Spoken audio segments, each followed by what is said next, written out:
새벽에 우리에게 주시는 하나님의 말씀은 마태복음 25장 31절에서 34절까지 봅니다.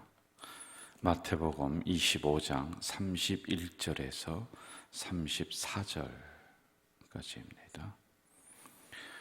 우리 한 목소리로 읽도록 하겠습니다. 인자가 자기 영광으로 모든 천사와 함께 올 때에 자기 영광의 보좌에 앉으리니 모든 민족을 그 앞에 모으고 각각 구분하기를 목자가 양과 염소를 구분하는 것 같이 하여 양은 그 오른편에 염소는 왼편에 두리라. 그때 임금이 그 오른편에 있는 자들에게 이르시되 내 아버지께 복받은 자들이여 나와 창세로부터 너희를 위하여 예배된 나라를 상속받으라. 아멘. 오늘은 25장 이제 마지막 부분을 우리가 새벽에 이제 묵상을 할 겁니다.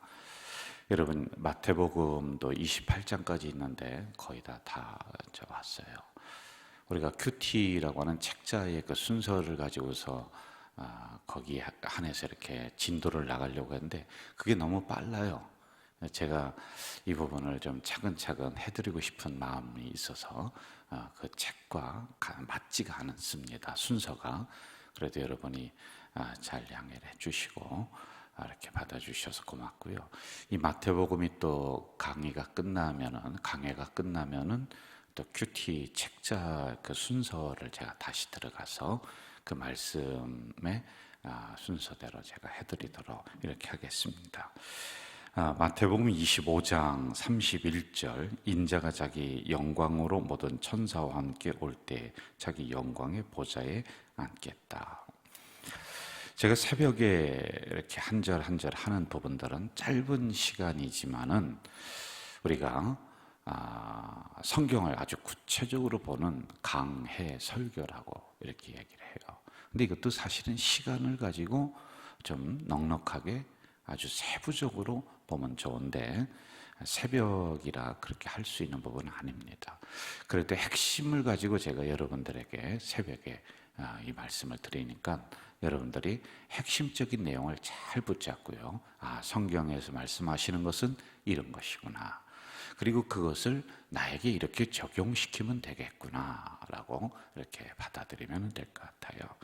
31절에 있는 이 부분은 마지막 날에 심판주 되시는 예수님이 오셔서 모든 민족을 심판하시겠다라고 하는 이런 내용이란 말입니다. 32절 제가 읽을게요. 32절입니다. 모든 민족을 그 앞에 모으고 각각 구분하기를 목자가 양과 염소를 구분하는 것 같이 하겠다. 민족을 모은다. 그리고 두 번째는 양과 염소를 구분한다라고 하는 겁니다. 당시 이스라엘 지역, 그러니까 이 성경이 나왔던 그때 배경에는 양을 기르는 문화였습니다. 근데 양의 특징이 뭐냐면은 이 양들이 서로 모여 있어요.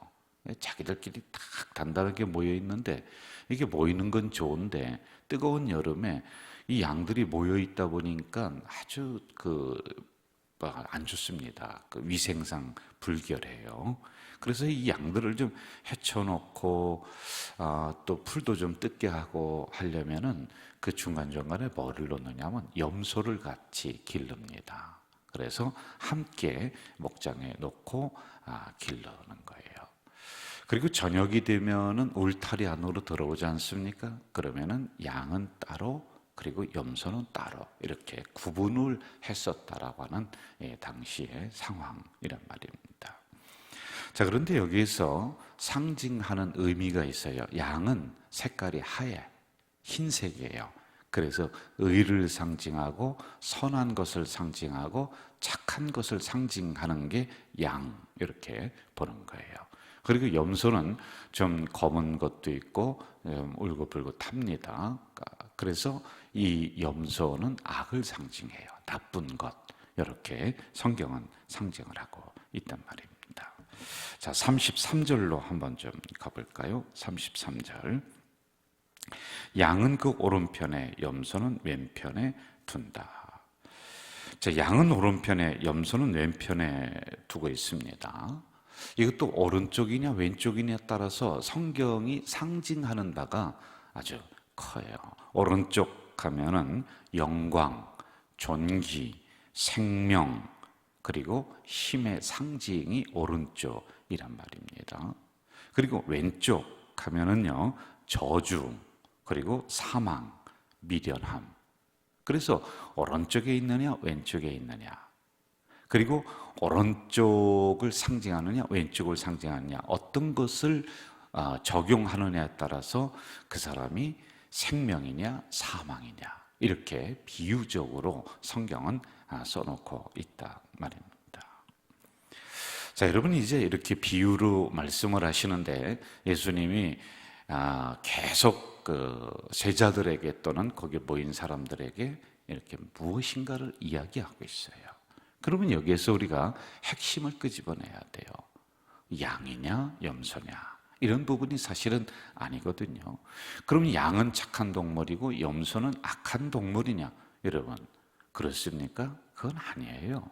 그렇게 비유로 사용했을 뿐이다. 둘 다 하나님의 창조물이기 때문에 둘 다 선한 것이다 라고 하는 것이에요. 그럼 이렇게 비유를 통해서, 서로 비교하는 걸 통해서 여러분과 저에게 무엇인가를 전달을 해 주려고 하는 그 의도, 목적이 있단 말이에요. 그게 오늘 핵심이란 말이에요. 이걸 우리가 발견을 해야지만이 돼요. 자, 34절을 한번 좀 가봅시다. 34절 같이 읽어볼까요? 시작. 그때 임금이 그 오른편에 있는 자들에게 이르시되 내 아버지께 복받은 자들이여, 나와 창세로부터 너희를 위하여 예비된 나라를 상속받으라. 자, 두 가지 얘기예요. 오른편에 있는 사람들, 양과 같은 사람들, 선한 사람들, 이 사람들에게는 아버지께 복받은 사람들이다. 그리고 두 번째, 아버지가 무엇인 것을 주실 때 그것을 상속으로 또 받을 만한 그런 사람들이다. 굉장히 칭찬을 많이 하고 있단 말입니다. 자, 41절로 한번 좀 가봅시다. 41절. 또 왼편에 있는 자들에게 이르시되 저주를 받은 자들아, 나를 떠나 마귀와 그 사자들을 위하여 예배된 영원한 불에 들어가라. 세 가지 얘기예요. 여러분, 왼편에 있는 염소 같은 이런 사람들에게는 저주를 받았다. 그리고 나를 떠나라. 그리고 마귀와 같은 영원한 불에 너희들이 들어가라. 영벌에 들어가라. 이렇게 말을 하고 있단 말이에요. 자, 그럼 이렇게 나누는 기준이 뭐냐는 겁니다. 누구는 오른편에 두고 누구는 왼편에 둬요. 우리 흔히 많은 목사님들이 여기 양이 있습니다. 그런데 여러분들 중에 염소도 있을 수 있습니다. 뭐 이렇게 이야기를 한단 말이에요. 그럼 그것을 나누는 기준이 뭐냐라고 하는 거예요. 35절, 36절 한번 좀 봐요. 같이 읽어봅시다. 시작.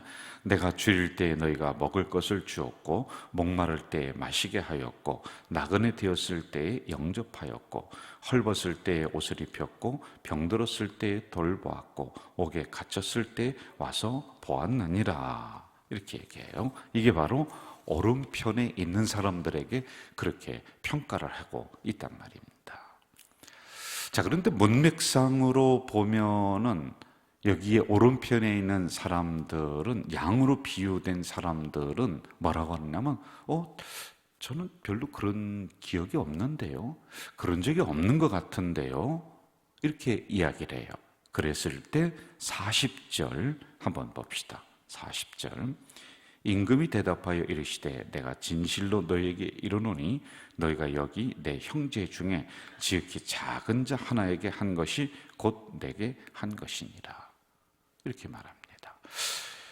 내가 나그네 되었을 때에, 옥에 갇혔을 때, 내가 헐벗었을 때 너희가 먹였고 입혔고 돌봐줬다. 저 그렇게 한 적이 별로 없는데요, 저 생각이 잘 안 나는데요. 그랬을 때 주님이 그게 아니라 여기 있는 작은 사람에게 한 것이 곧 나에게 한 것이다 라는 겁니다. 자, 그러므로 우리가 이렇게 결론 내릴 수 있어요. 지금 오른쪽에 있는 사람들은 늘 작은 사람들, 소외된 사람들, 힘든 사람들, 어려운 사람들을 돌보며 살아갔던 이러한 사람들이었다. 이게 특별한 일이 아니에요. 뭐 특별하게 오늘 연말이 됐으니까 우리 이웃을 생각하면서 그들에게 연탄 보내주자, 쌀 보내주자, 그런 것이 아니라 그냥 일상적으로 그 어렵고 소외된 사람들을 돌보면서 생활했었던 사람들이었다라고 하는 것입니다. 거기에는 어떤 보상 심리가 있는 게 아니에요. 자기를 드러내놓으려고 하는 것이 아닙니다. 하나님으로부터 어떤 선물을 받아내기 위한 행동이 아니에요. 사람들에게 보이기 위한 것도 아니에요. 그냥 그들의 삶이, 그들의 신앙이 먹을 것이 있으면은 이웃에게 나누는 삶이에요. 그것도 아주 소외되고 가난하고 어려운 사람들에게 조금씩 나누면서 살아가는 것이 일상적으로 그렇게 했었던 사람들이었다라고 하는 것입니다. 자, 왼편에 있는 사람들은 어떨까요? 42절, 43절 같이 읽어봅시다. 시작. 내가 줄일 때에 너희가 먹을 것을 주지 아니하였고 목마를 때에 마시게 하지 아니하였고 나그네 되었을 때에 영접하지 아니하였고 헐벗을 때에 옷 입히지 아니하였고 병들었을 때와 옥에 갇혔을 때에 돌보지 아니하였느니라. 자, 그런데 여기에 지적에 대해서 왼편에 있는 사람들이 문맥상으로 보면 뭐라고 하냐면 그 다음에 보면 강력하게 항의하는 거예요. 제가 언제 그랬습니까? 아니, 주님께서 옥에 갇히고 헐벗고 어렵고 병들었을 때 제가 10배는 더 많이 했을 거요. 제가 얼마나 극진하게 보살폈는데요. 정말 서운합니다 라고 하는 것이 전체적인 문맥에서 나오는 것입니다. 자, 44절 제가 읽을게요. 그들이 대답하여 이르시되 주여 우리가 어느 때에 주께서 줄이신 것이나 목마른 것이나 그리고 밑에 보면 옥에 갇히신 것을 보고 공양하지 아니하더이까. 그러니까 무슨 얘기냐면은 했다는 거예요. 열심히 했다는 거예요. 많이 했다는 것입니다. 그런데 앞에 있는 사람, 그러니까 오른쪽에 있는 사람과 왼쪽에 있는 사람의 차이점이 있어요. 여기 있는 사람은, 오른편에 있는 사람은 그걸 몰라요. 잘 몰라요. 그런데 왼편에 있는 사람들은 자신이 그 이상으로 착한 일을 했다는 것을 늘 기억하고 있습니다. 그런데 이들이 간과한 일이 있어요. 소홀하게 생각한 게 있어요. 이 왼편에 있는 사람들이. 그건 뭐냐면은 지극히 작은 사람, 소외된 사람, 어려운 사람, 내가 무엇인가를 도와줬습니다. 그런데 그쪽에서는 마음으로는 고마워하지만은 그 다음에 나에게 또 다른 선행을 베풀 수 없도록 가난한 사람들, 이런 사람들에게는 하지 않았다라고 하는 거예요. 주로 자기가 드러나는 일만 합니다. 사람들에게 보이는 곳에서만 했었다라고 하는 것이에요. 여러분, 둘 다 착한 일을 했긴 했습니다. 어떻게 보면 왼편에 있는 사람들이 더 많이 했을 수도 있습니다. 더 크게 있을 수도 있단 말입니다. 그래서 수많은 사람들이 볼 때 왼편에 있는 사람들을 향해서 야, 착하다, 선한 일을 한다, 저 사람들은 참 좋은 사람들이다, 이렇게 평가를 했을 수도 있어요. 그런데 우리들 눈에 보이지 않는 기준이 따로 있습니다. 평소에 불우한 이웃과 형제들 보면서, 어려운 사람들을 보면서 관심을 기울이고 있느냐, 평소에 그렇게 하고 있느냐, 그 일을 하는 데 있어서 그것 또한 세상에 칭찬을 바라지 않고 그냥 나의 삶을 나누는 거예요.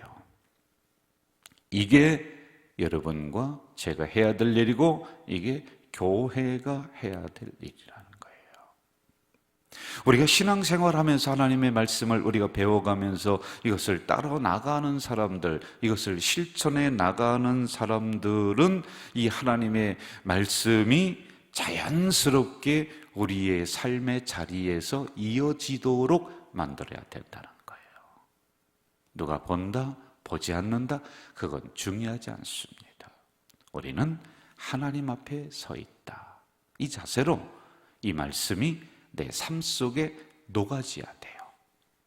이제는 이 말씀 따로 내가 따로 그렇게 살아가면 안 된다는 겁니다. 그런 사람들은 왼편에 있는 사람들이에요. 영벌에 처합니다. 저주받은 사람들이다. 이렇게 단호하게 이야기하고 있어요.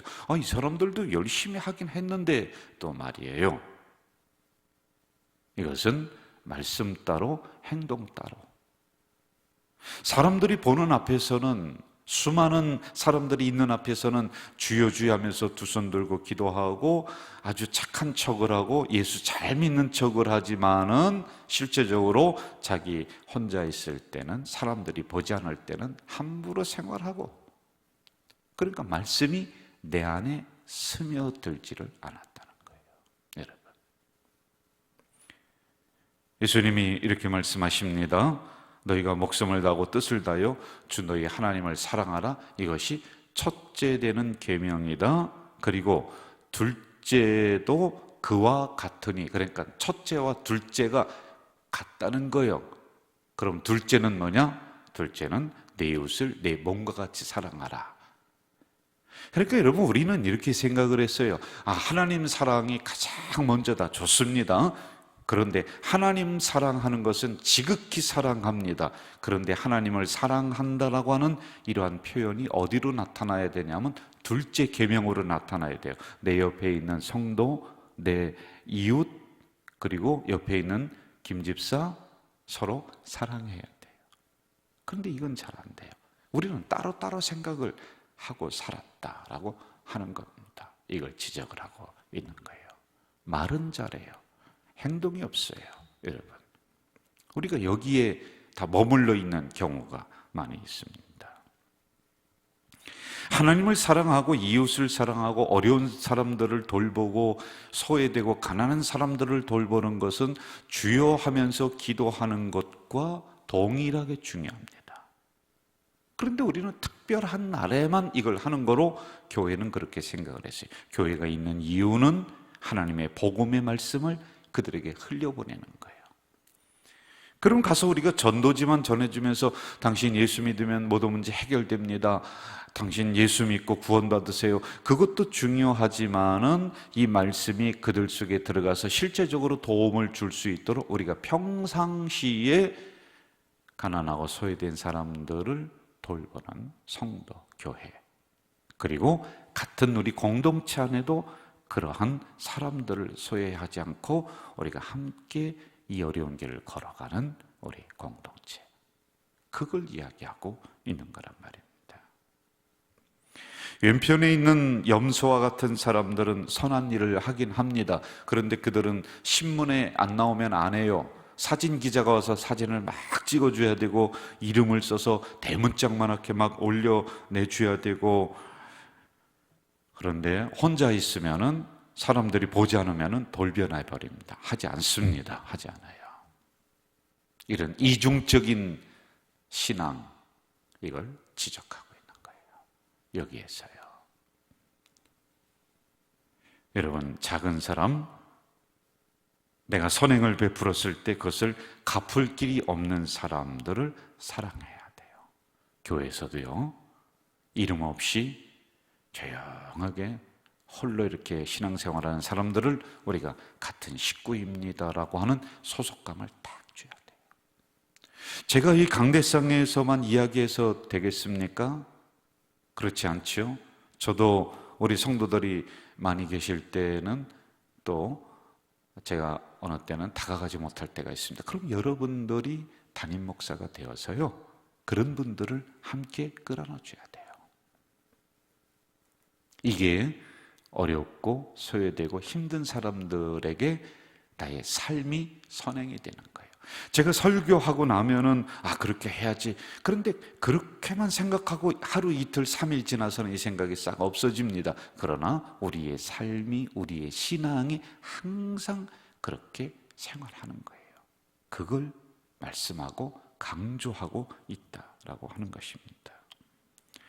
오른편에 있는 사람들은 주님이 인정하고 칭찬합니다. 그럴 때 이들은 말하기를, 아니 그게 주님 뭐 칭찬받을 일입니까? 그게 무슨 인정받을 일입니까?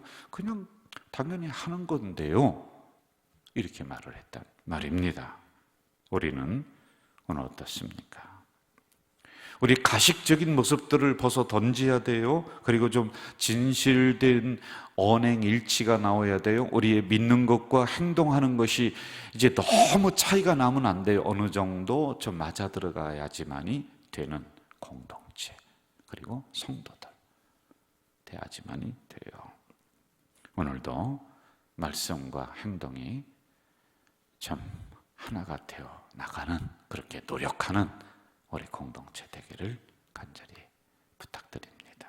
사랑하시는 아버지 하나님, 양은 중요하고 염소는 악하고 그것을 말하는 것이 아니라 너희들이 평상시에 어떠한 신앙생활하고 있느냐, 이중적인 것이냐, 그 가면을 벗어 던지고 말씀이 내 삶 속에 녹아져서 이 말씀이 내가 특별히 결정하고 행동하지 않아도 은연중에 수많은 사람들에게, 어려운 이들에게 그렇게 나타나는 우리의 성숙된 신앙이 될 수 있도록 인도해 주시옵소서. 예수님의 이름으로 기도하옵나이다. 아멘. 하늘에 계신 우리 아버지, 아버지의 이름을 거룩하게 하시며 아버지의 나라가 오게 하시며 아버지의 뜻이 하늘에서와 같이 땅에서도 이루어지게 하소서. 오늘 우리에게 일용할 양식을 주시고 우리가 우리에게 잘못한 사람을 용서하여 준 것 같이 우리 죄를 용서하여 주시고 우리를 시험에 빠지지 않게 하시고 악에서 구하소서. 나라와 권능과 영광이 영원히 아버지의 것입니다. 아멘.